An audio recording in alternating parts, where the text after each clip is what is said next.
Gracias, señor presidente, y gracias a los portavoces de otros grupos. Efectivamente, tengo que marchar porque me están esperando para un escrache en la Universidad Complutense y no quiero fallar. Buenas tardes, señor Redondo.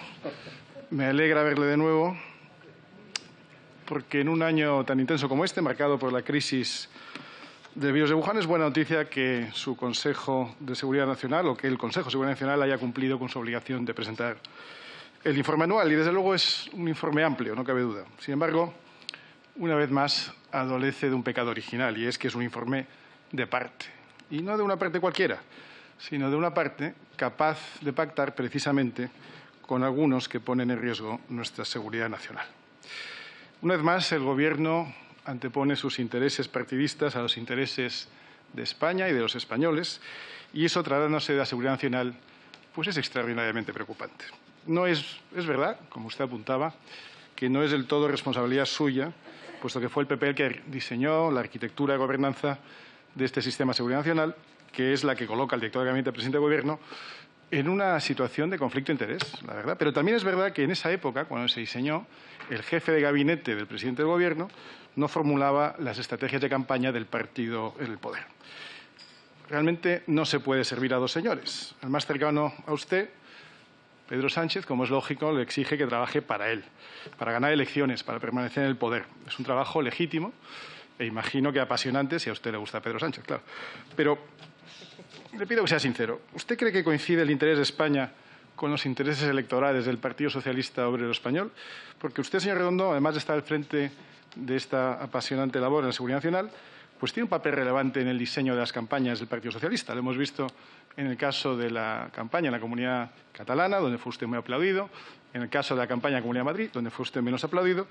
Pero, al final, cuando se producen situaciones de conflicto de interés, ¿cómo las resuelve usted? Es decir, cuando Pablo Iglesias solicita entrar en el CNI en flagrante incumplimiento del mandato constitucional, entró. No dudaron en supeditar la seguridad nacional a las necesidades políticas de Pedro Sánchez. Y usted ahí, pues me imagino que estaba a favor, aunque es claro que eso no era precisamente en favor de la seguridad nacional. Utilizando un Real Decreto Ley en medio de una pandemia de forma irregular, tal y como les ha afeado el Tribunal Constitucional en la resolución del concurso de recurso presentado por Vox. ¿Quién nos asegura que ese tipo de conflicto de interés no se ha vuelto a dar? Y en caso de que se dé, ¿cómo lo resuelve usted? Realmente tenemos curiosidad por saberlo, porque la seguridad de los españoles no debe estar en manos de quien se dedica a gestionar profesionalmente la obtención de votos para un partido, sea cual sea, porque no es ético ni es estético.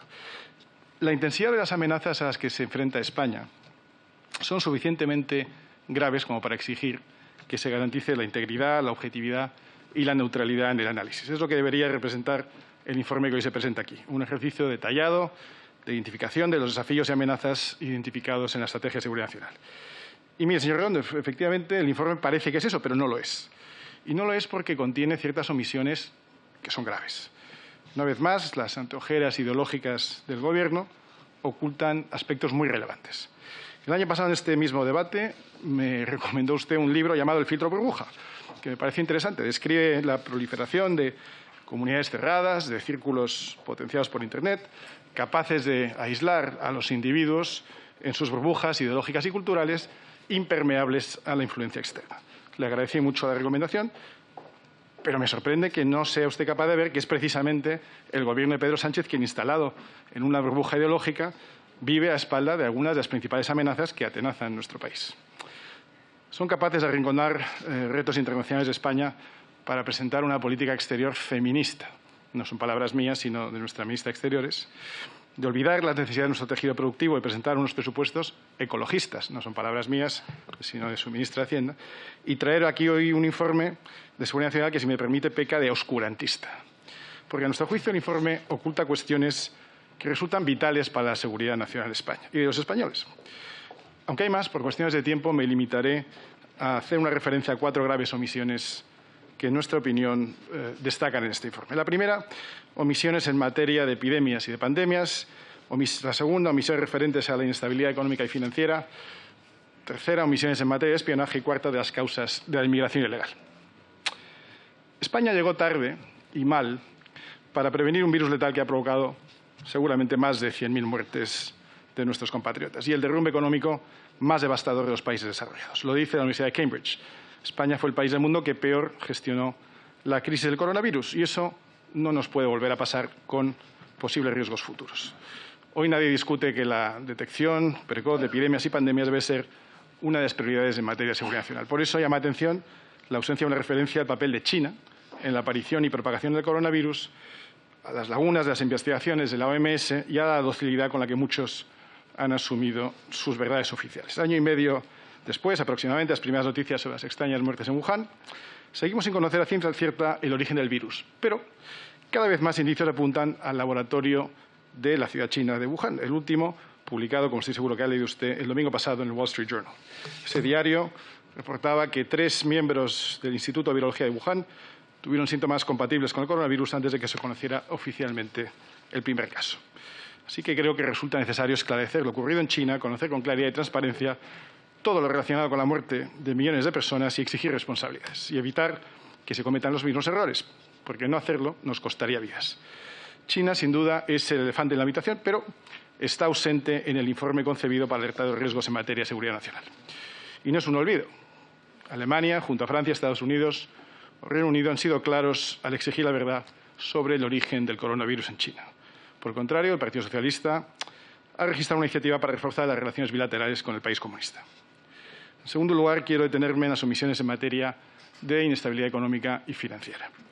Un país con una deuda superior al 125% del Producto Interior Bruto, según el Banco de España, es un país en situación de extrema vulnerabilidad, como aprendió el presidente Zapatero al final de su último mandato.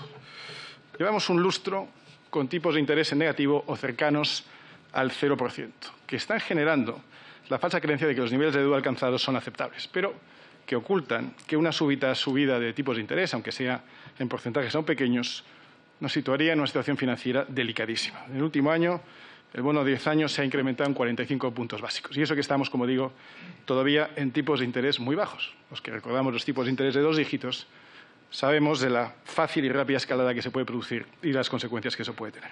Esperamos que no se consolide la tendencia alcista, pero reducir los actuales niveles de deuda resulta crucial. Y no hacerlo es un riesgo grave, precisamente, para nuestra soberanía y para nuestra seguridad nacional. Por ello, advertirlo sería muy deseable. Quiero referir, en tercer lugar, a otra de las amenazas que el informe de seguridad sitúa en la zona alta del mapa de riesgo y que la actuación de los gobiernos revela, sin embargo, una clara dejación de funciones. Y me refiero al espionaje y las injerencias desde el exterior. Yo creo que carece sentido que España financiara de manera directa o indirecta a países dedicados sistemáticamente a desestabilizar nuestras instituciones. Cuba, por ejemplo, que está incluido por Estados Unidos entre los países que patrocinan el terrorismo es el país iberoamericano que más dinero adeuda a España, cerca de 2.000 millones de euros. Es conocida la utilización del castrismo, o por parte del castrismo, de redes de asociaciones de cubanos para captar fondos públicos y apoyar, entre otros, movimientos separatistas en el País Vasco y en Cataluña. Por ejemplo, los CDR, que tuvieron un papel tan relevante en el golpe de Estado de Cataluña, es un invento cubano. Las injerencias extranjeras son siempre una amenaza, pero financiadas directamente o indirectamente desde el Estado no sería muy inteligente. Y en este capítulo no quiero dejar de hacer una alusión a la desinformación, a la que usted también aludía. Desde luego es una amenaza para la democracia, pero no podemos combatir las amenazas a la democracia acabando con las libertades. Y la senda que transita el Gobierno es un poco peligrosa. La orden del pasado 30 de octubre convierte al Departamento de Seguridad Nacional, junto a otros organismos como el CNI o la Secretaría de Estado de Comunicación, en parte fundamental de un Ministerio de la Verdad, una deriva que recuerda más a regímenes con pocas credenciales democráticas. Por último, y acabo, agradeciendo su paciencia, me quiero referir a una amenaza a la que Vox lleva advirtiendo desde hace mucho tiempo. Nada dice el informe de las causas que han motivado que España vuelva a ser la principal puerta de entrada de la Unión Europea para inmigración ilegal. Nada del buenismo, nada del efecto llamada, nada de los menas y de la amenaza del terrorismo infiltrado. A la invasión migratoria que en 2020 han padecido provincias como Murcia, o Almería o comunidades como Canarias, se ha unido la grave agresión de Marruecos que, como usted decía, en una operación híbrida no ha dudado en utilizar a niños para aprovechar la debilidad mostrada por el Gobierno de España. Que 5 meses después de ser elegido Biden el presidente Biden de los Estados Unidos no haya llamado a Pedro Sánchez, pues tiene sus consecuencias. Es un síntoma de nuestra habilidad que algunos países extranjeros han sabido interpretar. Y concluyo, señor Redondo.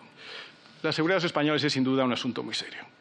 Y me gustaría decirles que que tienen su seguridad en buenas manos. Que las líneas maestras en seguridad nacional no se supeditan a los intereses partidistas o ideológicos de un gobierno, sea el color que sea. Pero es que ustedes lo ponen muy difícil, porque hoy no es posible hablar de pandemias ocultando papel de China. No se puede hablar de inestabilidad financiera sin citar la enorme deuda. No se puede afrontar los flujos de inmigración ilegal sin atender a las causas de su crecimiento y sin entender que para hacerse valer España tiene que recuperar su peso internacional que hemos perdido. Tenemos que volver a ser una potencia regional con proyección internacional como lo fuimos en su momento y defender nuestros intereses y defender nuestras fronteras. En definitiva, señor Redondo, defender España. Muchas gracias.